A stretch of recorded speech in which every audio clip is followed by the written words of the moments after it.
Bismillahirrahmanirrahim. Assalamualaikum warahmatullahi wabarakatuh. Selamat pagi, selamat siang, selamat malam. Ya, salam sejahtera bagi kita semua. Apa kabar guys? Semoga kita selalu dalam kondisi sehat ya. Oke, pada kesempatan ini, di video ini kami akan mencoba sedikit berbagi mengenai teori himpunan di bagian yang kedua. Kalau kalian mau melihat himpunan bagian pertama, boleh menyaksikan di video yang sebelumnya. Nah, pada himpunan yang kedua ini, kita akan mencoba membahas mengenai jenis himpunan, ya, dan himpunan kuasa atau power set. Ya, selamat bergabung di channel. Semoga apa yang kami berikan pada video ini, ya, memberikan manfaat bagi kita bersama. Oke, kita mulai ya. Oke, ada yang pertama disebut dengan himpunan semesta. Oke, kita simak ilustrasi berikut ini. Ya, oke. Jika ada yang bertanya, apakah yang dimaksud dengan mouse? Orang yang belajar bahasa Inggris dengan orang yang belajar komputer mungkin akan berbeda jawaban tentang itu. Kenapa bisa berbeda? Karena semesta pembicaraannya berbeda. Dalam semesta pembicaraan bahasa Inggris, mouse diartikan dengan tikus. Sedangkan dalam semesta pembicaraan komputer, mouse diartikan sebagai tetikus, ya, yang merupakan salah satu hardware komputer. Nah, dari sini kita mengenal yang namanya himpunan semesta atau semesta pembicaraan. Apa itu himpunan semesta? Himpunan semesta adalah himpunan yang memuat semua anggota yang dibicarakan dan dinotasikan dengan S. Oke, coba kita perhatikan contoh berikut. Untuk himpunan bilangan asli N, himpunan bilangan bulat Z, himpunan bilangan rasional Q, himpunan semesta yang dapat digunakan adalah himpunan bilangan real. Ya, jadi pada saat kita bicara tentang bilangan asli, tentang bilangan bulat, tentang bilangan rasional, maka semuanya ya merupakan bagian dari bilangan real. Ya, maka bilangan real itu dikatakan sebagai himpunan semestanya. Nah, ingat, jika ada dua orang yang berselisih paham, maka pastikan dulu semesta pembicaraannya sudah sama. Jika ternyata semesta pembicaraan mereka berbeda, tentu saja terdapat berselisih paham di antara keduanya. Oke, nah kita lanjutkan. Yang kedua, ya, kita perhatikan contoh berikut. Kita punya himpunan B, ya, di mana X bilangan ganjil yang habis dibagi dua. Kira-kira siapa ya anggota si B? Ada nggak bilangan ganjil yang habis dibagi dua? Oke, ternyata tidak ada bilangan ganjil yang habis dibagi dua. Oke, maka dari sini kita dapatkan kardinalitas dari si B ini 0. Oke, kemarin kita sudah melihat ya apa itu kardinalitas. Kardinalitas adalah banyaknya anggota dari suatu himpunan. Ya, karena banyaknya anggota himpunan B ini ya tidak ada 0, maka kardinalitasnya adalah 0. Ya, nah dari sini kita mendapatkan satu jenis himpunan yaitu himpunan kosong. Apa itu ya himpunan kosong? Himpunan kosong adalah himpunan yang tidak memiliki anggota. Atau dengan kata lain, himpunan dengan kardinalitas 0. Nah, himpunan kosong ini dinotasikan dengan bentuk seperti ini ya, ada bulat 0 ditarik garis. Ya, lalu atau boleh juga dengan apa? Kurung kurawal yang tidak ada anggota di dalamnya. Nah, karena B ini tidak punya anggota atau kardinalitasnya 0, maka B ini merupakan salah satu contoh himpunan kosong. Oke, nah kita sudah mengenal dua jenis himpunan, himpunan semesta dan himpunan kosong. Selanjutnya, kita melihat ya yang namanya himpunan bagian atau subset. Apa itu ya himpunan bagian? Nah, himpunan A dikatakan himpunan bagian atau subset dari B jika setiap anggota A termuat di dalam B. Lalu kita notasikan dengan seperti ini ya, A subset B. Nah, sebaliknya, B dikatakan sebagai subset dari A. Nah, kita perhatikan ya, jika A itu subset dari B, jika X itu elemen dari A, maka X itu juga elemen dari B. Nah, seperti itu. Ada himpunan A, lalu ada himpunan B, ya, lalu ada himpunan semesta S. Ya, jadi seperti ini ya. Nah, lalu berikutnya kita coba lihat contoh. Nah, ada contoh himpunan yang elemennya 2, 4, 5, 8. Nah, ini adalah subset dari himpunan yang anggotanya 1, 2, 3, 4, 5, 8, 9, 10. Ya, nah yang kedua, N itu ya himpunan bilangan asli itu subset dari himpunan bilangan bulat. Himpunan bilangan bulat itu subset dari himpunan bilangan real. Himpunan bilangan real itu subset dari himpunan bilangan kompleks. Oke? Cukup mudah ya. Nah, dari sini kita juga mengenal yang namanya himpunan bagian sejati. Ya, himpunan A dikatakan himpunan bagian sejati atau proper subset dari B. Jika A itu subset dari B, tetapi A tidak sama dengan B. Kalau kita notasikan A, ini proper subset ya dari B. Lihat tidak ada garis di bawahnya. Kalau mau kita buat ada garis di bawah, maka apa? Kita tarik garis menidakkan. Ya, nah ini yang disebut apa? Sebagai proper subset. A subset dari B, tetapi A tidak sama dengan B. Nah, dari sini kita punya teorema ya, ada sedikit ketetapan untuk menentukan bahwa dua himpunan yang sama dapat dilakukan dengan cara seperti berikut. Ya, jadi dua buah himpunan dikatakan sama. Ya, A sama dengan B. Jika dan hanya jika A itu subset dari B dan B subset dari A. Jadi mereka keduanya saling subset. Ya, nah kalau keduanya saling subset, maka itu adalah dua himpunan yang sama. Nah, berikutnya di dalam himpunan juga berlaku hukum transitif, ya, transitif. Jika A subset dari B dan B subset dari C, maka kita dapatkan A itu subset dari C. Ya, nah, sekarang kita perhatikan contoh berikut. Oke? Nah, kita perhatikan contoh berikut. Diketahui A ya himpunan yang anggotanya 1, 2, 3. Tentukan himpunan bagian dari A. Oke, kita lihat. Nah, himpunan bagian dari A ada 4 kemungkinan. Yang pertama adalah himpunan tanpa anggota. Berarti himpunan kosong ya. Yang kedua, himpunan dengan satu anggota. Berarti kita punya himpunan yang elemennya 1, himpunan yang elemennya 2, himpunan yang elemennya 3.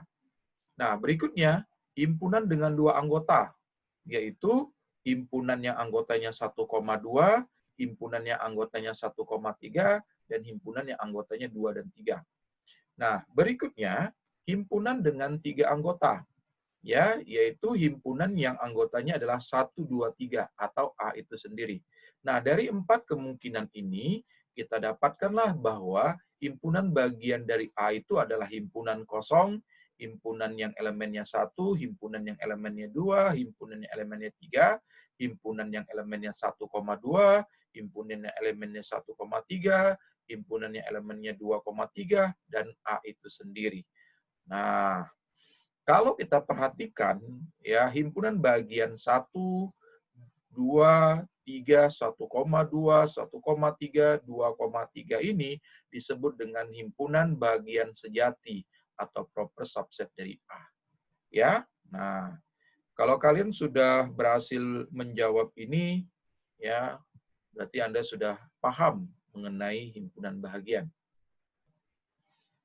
Oke, selanjutnya kita punya teorema ya di himpunan bagian. Andaikan A adalah sembarang himpunan, maka kita punya yang pertama, himpunan kosong merupakan himpunan bagian dari A. Ya, tadi kita sudah lihat di contoh latihan ya. Oke, yang kedua, A merupakan himpunan dari A itu sendiri. Ya, tadi juga sudah kita lihat. Lalu berikutnya, jika kardinalitas himpunan A adalah NA, ya, maka banyaknya himpunan bagian dari A adalah sebanyak 2 pangkat NA. Oke, nah kita perhatikan contoh.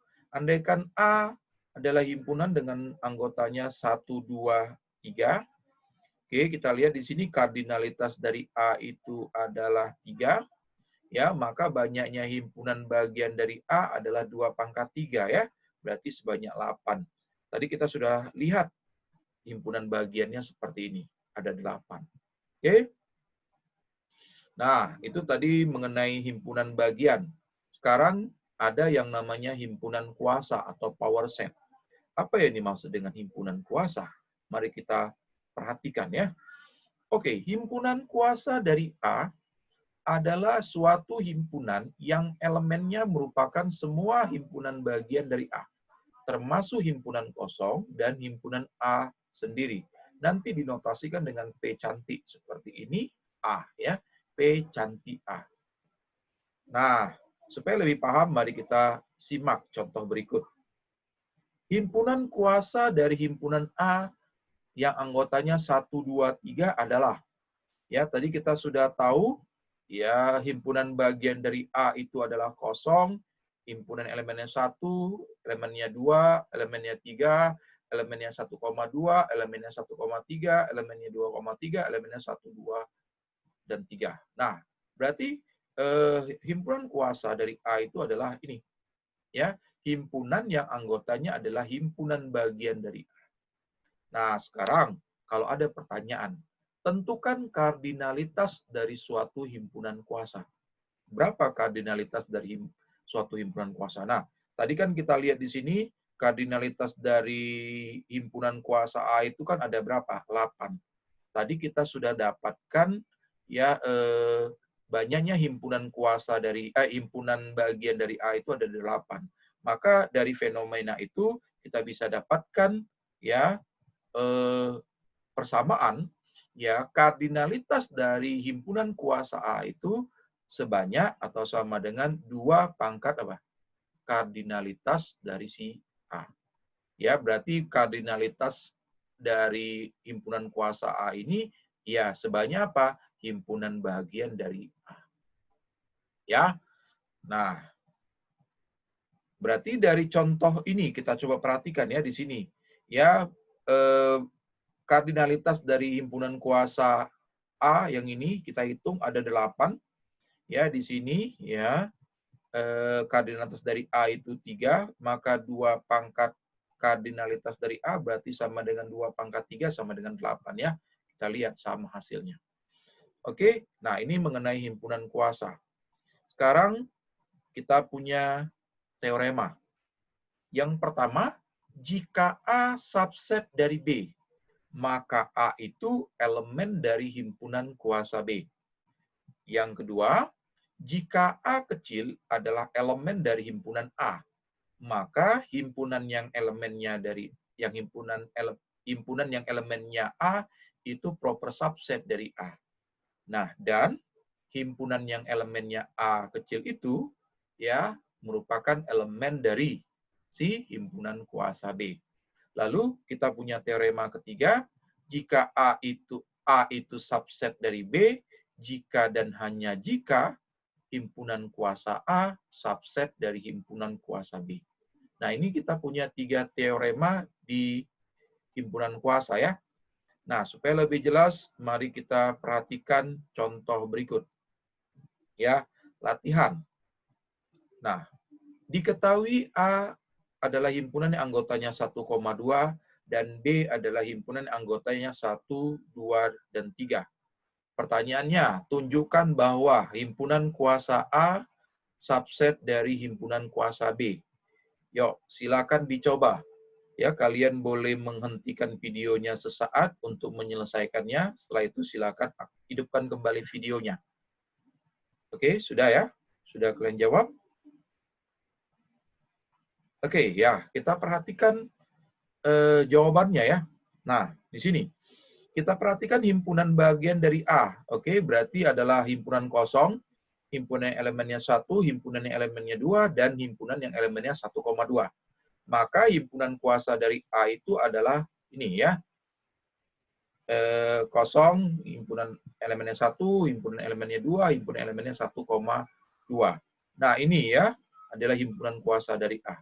Lalu, bagaimana himpunan bagian dari B? Kita perhatikan himpunan bagian dari B adalah ini, ya, kosong, elemennya 1, elemennya 2, elemennya 3, elemennya 1,2, elemennya 1,3, elemennya 2,3, dan elemennya 1,2,3.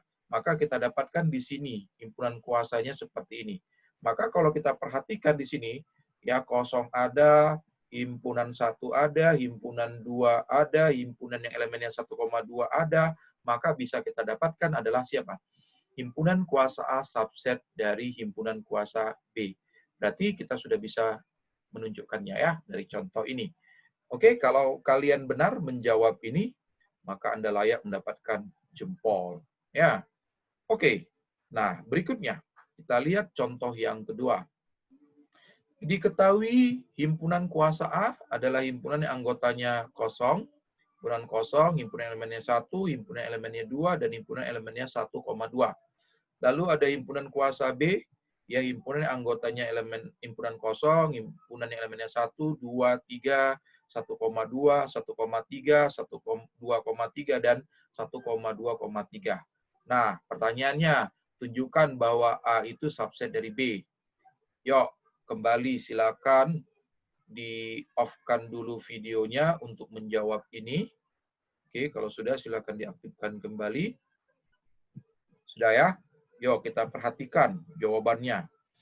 Karena himpunan kuasa dari A itu adalah yang ini, ya maka A-nya itu adalah himpunan yang elemennya 1,2 ini ya, yang paling besar. Ya, jadi A itu berasal dari ini ya, elemen dari si himpunan kuasa yang paling banyak elemennya. Berarti kan 1,2. Oke. Begitu juga dengan himpunan kuasa dari B itu yang ini, maka kalau kita perhatikan elemen himpunan yang elemennya paling banyak itu kan yang ini, 1,2,3 ya.